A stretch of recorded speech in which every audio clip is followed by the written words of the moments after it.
नमस्कार। राजस्थान की भूमि वीर प्रसूता भूमि है।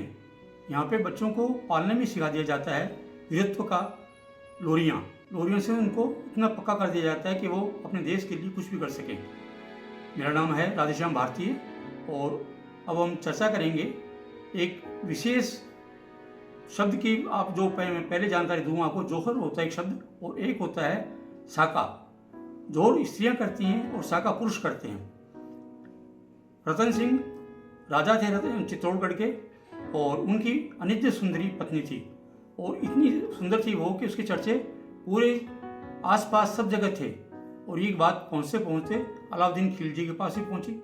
अलाउद्दीन खिलजी को लोगों ने कहा कि वो रानी तो आपकी बनने लायक है, तो आप उसको हमला करके ले क्यों नहीं आते। रतन सिंह ने वैसा ही किया, सेना के साथ में आया, लाव लश्कर लेके आया पूरा और उसने चित्तौड़ पे चढ़ाई कर दी। उधर जब उनको पता लगा कि रतन सिंह को और लोगों को पता लगा कि अलाउद्दीन खिलजी बाहर आ गया है, लड़ने के लिए आ गया है और उसकी बहुत विशाल सेना है, तो वो निश्चित था कि हमारी बहुत कम सेना है, हम कैसे जीतेंगे।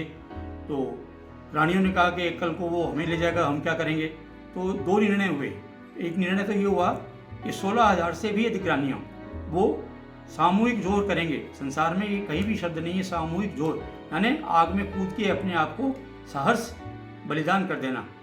ये तो रानियों के लिए था और जो पुरुष थे उनके लिए था शाका करेंगे। शाका का अर्थ है कि जय जय महादेव, हर हर महादेव के नारे लगाते हुए शत्रु से मारकाट करने लग गए। कुछ ही देर के अंदर युद्ध की स्थिति पलटी और अलाउद्दीन खिलजी बड़ा खुशी खुशी दुर्ग में गया, ये सोचते हुए कि पद्मिनी मिलेगी। लेकिन वो वहाँ जाके दंग रह गया। उसने देखा कि नीचे आग जल रही है और उसमें वो 1600 रानियाँ थी, वो जल के भस्म हो चुकी हैं। और कवि नरेंद्र मिश्र ने बहुत अच्छी बात कही है, दोहराता हूँ लिखी खून से ये कुर्बानी, जिसके कारण चंदन है माटी राजस्थानी। इस प्रकार का गौरवशाली हमारा इतिहास रहा है। हम आदमी तो आदमी, हम वृक्षों के लिए भी अपनी जान दे देते हैं। खेजड़ोली नाम का एक गांव है, वहाँ 1760 के अंदर वहाँ पे पेड़ों को बचाने के लिए कुछ लोग पेड़ काट देना चाहते थे। अमृता देवी ने एक अभियान चलाया, हर औरत एक एक पेड़ की लिपट गई और इसमें अमृता देवी का तो उसको तो मार दिया गया।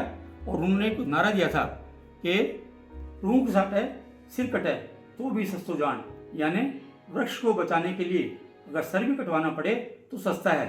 हमारी रणभूमि में, हमारी राजस्थान की भूमि में कण कण पे इतिहास है और बहुत गौरवशाली इतिहास है। इसमें शुरू से ही बच्चों को पालने में ही, घूंटी में ही वीर तत्व पिला दिया जाता है। जय हिंद।